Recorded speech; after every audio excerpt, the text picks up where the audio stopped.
Assalamualaikum warahmatullahi wabarakatuh. Sebelum kita memulai belajar, mari kita berdoa bersama-sama. Rabbi zidni ilman warzuqni fahma waj'alni minas solihin. Bagi kalian yang susah untuk menemukan di tema berapa, subtema berapa, pembelajaran berapa, dan kelas berapa, ya, di channel soalku, silakan coba kalian mencari ya. Di sini coba ditulis aja ya soalku, ya kan? Setelah masuk silakan kalian klik. Nah, ya di sini ada lambang pencarian yang di dalam soalku di sini ada lambang pencarian ya. Nah, silakan kalian tulis saja tema berapa. Misalkan tema 1, ya kan? Sub tema 1. Kelas 2 misalkan ya. Atau kelas 3. Enter. Nah, di sini kalian langsung bisa menemukan itu, ya kan? Bisa kalian lihat. Nah, ini adalah subtema 1 pembelajaran 1 kelas 3 SD. Demikian ya.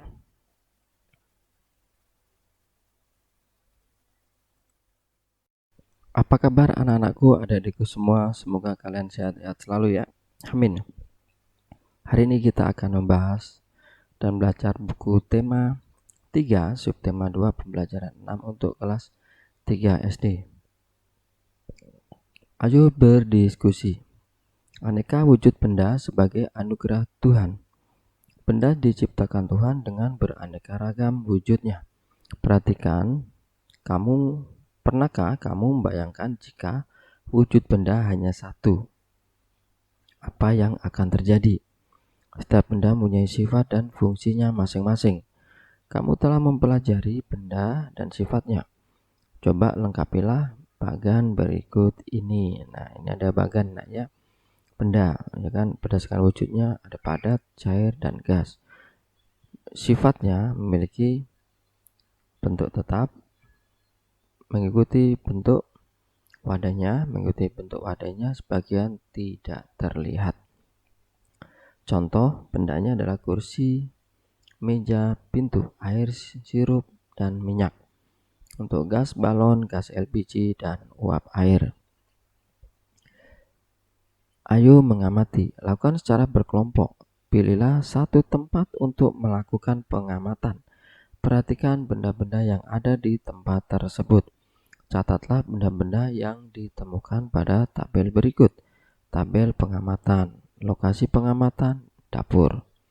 Nah, berikutnya adalah nama benda, bahan bentuk, wujud benda, dan fungsi benda. Gelas dari kaca, padat, tempat minum. Meja, kayu, padat, tempat makan dan minum. Pintu dari kayu, benda padat untuk membuka dan menutup ruangan. Tempat sampah dari plastik, benda padat, fungsinya tempat membuang sampah. Sendok, bahan dari logam, wujud padat, fungsinya mengambil makanan. Kursi dari kayu, benda padat untuk tempat duduk. 7. Minuman teh dari air, benda cair untuk diminum. Ayo menulis. Tuliskan dalam bentuk cerita tentang wujud benda di sekitarmu. Perhatikan penulisan huruf besar dan tanda baca. Nah, berikut ini contoh yang sudah saya buatkan ya. Manfaat benda beraneka wujud. Pada suatu hari saya membantu ibu di dapur. Kami membuat dadar telur bersama-sama. Ada berbagai macam benda di dapur seperti telur, meja, kursi, lemari, kompor, tepung terigu, minyak, hingga LPG. Meja terbuat dari kayu dan digunakan ibu untuk meletakkan beberapa bahan untuk membuat dadar telur. Benda padat itu juga dipakai ibu sebagai tempat membuat dadar telur. Di atas meja terdapat telur yang merupakan benda padat. Telur digunakan sebagai bahan dasar untuk membuat. Selain itu ada pula minyak goreng, benda padat. Benda itu termasuk benda cair yang dipakai untuk menggoreng telur. Sementara kursi yang juga terbuat dari kayu termasuk benda padat, dipakai ibu sebagai tempat duduk. Tak jauh dari meja dan kursi terdapat kompor. Kompor terbuat dari aluminium, termasuk dalam benda padat dipakai ibu untuk memasak. Di dekat kompor terdapat tabung gas LPG. Tabung berwarna hijau untuk berisi gas yang bisa dipakai untuk memasak. Ayo berlatih. Siti sedang perhatikan timbangan untuk menimbang bayi. Semua timbangan berwujud benda padat. Apakah kamu pernah melihat timbangan selain berwujud benda padat? Tentu tidak ya. Ada beberapa satuan massa yang sehari-hari disebut berat, seperti kilogram, gram, dan on. Ketiga satuan ini saling berhubungan. Lakukanlah percobaan berikut. Percobaan menimbang dengan timbangan kue. Perhatikan berat 1 kg dan 100 gram dan 1000 gram. Apakah benda tersebut menunjukkan berat yang sama? Gambar 1 ini adalah kilogram. Berat kedua ini ada gram dan ini adalah on. Perhatikan gambar di atas. Gambar 1 menunjukkan 1 kilogram. Gambar kedua menunjukkan bahwa 1 kg sama dengan 10 on. Maksudnya ini ya. Gambar kedua menunjukkan bahwa 1 kg sama dengan 1000 gram. Ayo mengamati. Lakukan secara berkelompok. Pilihlah satu tempat untuk melakukan pengamatan. Perhatikan benda-benda yang ada di tempat tersebut. Catatlah benda yang ditemukan pada tabel berikut. Tabel pengamatan. Lokasi dapur. Nama benda, bahan pembentuk, wujud benda, dan fungsi benda. Gelas, kaca, padat, tempat untuk minum. Meja dari kayu, padat, tempat makan dan minum. Pintu dari kayu, benda padat untuk membuka dan menutup ruangan. Tempat sampah dari plastik, benda padat, tempat untuk membuang sampah. Sendok dari logam, benda padat untuk mengambil makanan. Kursi dari kayu, benda padat, tempat untuk duduk. Minuman teh dari air, benda cair untuk diminum. Ayo menulis. Tuliskan dalam bentuk cerita tentang wujud benda di sekitarmu. Perhatikan penulisan huruf besar dan tanda baca. Nah, berikut ini adalah contoh yang sudah saya buatkan. Manfaat benda beraneka wujud. Pada suatu hari, saya membantu ibu di dapur. Kami membuat dadar telur bersama-sama. Ada berbagai macam benda di dapur, seperti telur, meja, kursi, lemari, kompor, tepung terigu, minyak, hingga LPG. Meja terbuat dari kayu dan digunakan ibu untuk meletakkan beberapa bahan untuk membuat dadar telur. Benda padat itu juga dipakai ibu sebagai tempat membuat dadar telur. Di atas meja terdapat telur yang merupakan benda padat. Telur digunakan sebagai bahan dasar untuk membuat. Selain itu ada pula minyak goreng. Benda itu termasuk benda cair yang dipakai untuk menggoreng telur.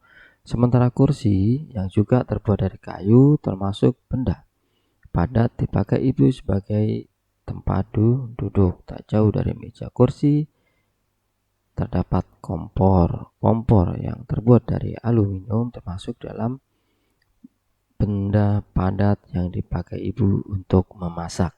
Di dekat kompor terdapat tabung gas LPG. Tabung berwarna hijau untuk berisi gas yang bisa dipakai untuk memasak. Ayo berlatih. Siti sedang perhatikan timbangan untuk menimbang bayi. Semua timbangan berwujud benda padat. Apakah kamu pernah melihat timbangan selain berwujud benda padat? Tentu tidak ya, semua timbangan adalah benda padat.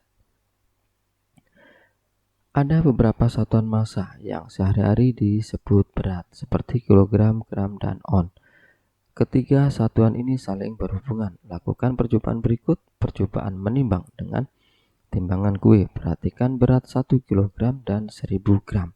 Apakah benda tersebut menunjukkan berat yang sama? Contoh, gambar 1, 2, dan 3. Nah, ini adalah timbangan ya nak, untuk menunjukkan apakah sama apa tidak. Perhatikan gambar di atas. Gambar 1 menunjukkan 1 kg sama dengan 10 on. 1 kg dengan 10 on ini sama. 1 kg dari mana? Dari berat yang di sini, ini 1 kg. Gambar kedua menunjukkan bahwa 1 kg sama dengan 1000 gram. Sama dengan 1000 gram. Mana 1 kilonya? Dari berat ini. Untuk gambar ketiga menunjukkan bahwa 1 on sama dengan 100 gram. 1 on sama dengan 100 gram. Tentukan satuan berat yang tepat. Nah, 1. Berat badan Udin adalah 30 kg pasti. Ibu membeli telur sebanyak 1 kg. Berat cincin ibu adalah 3 gram. Kebanyakan cincin itu menggunakan gram untuk satuan beratnya. Gula pasir yang dibutuhkan untuk membuat kue adalah 250 gram. Ibu memerlukan bawang seberat 100 gram untuk memasak. Ayo mencoba. Mari berlatih menimbang badan. Gurumu telah menyiapkan timbangan badan. Lakukan secara berkelompok. Lakukanlah langkahnya sebagai berikut. 1. Timbanglah berat badan seluruh anggota kelompokmu secara bergiliran. Kedua, catat hasilnya dalam tabel. Ketiga, urutkan berat badan mulai dari yang teringan hingga yang terberat. Nah, ini tabelnya. Nama: Aldo, Danu, Didi, Dudu, Dini, Dewi. Berat badannya 35, 40, 33 kg, 30, 34 kg, 45 kg. Dan urutan dari teringan adalah dari Dudu, paling kecil 30. Dudu, Didi, Dini, Aldo, Danu, dan Dewi. Dewi yang paling berat. Ayo mengamati. Lani sering membantu ayahnya menjaga toko. Lani membantu ayah menimbang bahan-bahan makanan. Orang tua Lani cukup berada, namun Lani anak yang sederhana. Hidup sederhana adalah hidup yang sesuai dengan kebutuhan. Hidup yang tidak berlebihan dalam menggunakan harta. Diskusikan dengan teman di kelompokmu. Lingkari kata-kata berikut yang sesuai dengan hidup sederhana. Yang sesuai dengan hidup sederhana adalah rendah hati, ya. Mubazir, tidak. Pelit, tidak. Cukupnya, ya. Boros, tidak. Berlebih-lebihan, tidak. Cermat, ya. Berbagi, ya. Sombong, tidak. Hemat, termasuk. Jelaskan pilihanmu di depan kelas. Mengapa sikap sederhana penting diterapkan dalam kehidupan sehari-hari. Tuliskan pengamatanmu, ya kan. Dan ini sesuai kata-kata yang di atas ya nak ya. Contohnya, ayahku menyuruhku untuk bersikap rendah hati, makan secukupnya, berhemat, cermat, dan berbagi terhadap yang membutuhkan. Ayo berdiskusi. Diskusikan bersama temanmu. Diskusi tentang contoh sikap sederhana dalam kehidupan sehari-hari. Tuliskan dalam bentuk cerita pada kolom berikut. Nah, ini adalah contohnya ya anak-anak ya.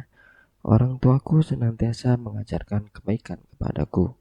Salah satunya berperilaku hidup sederhana.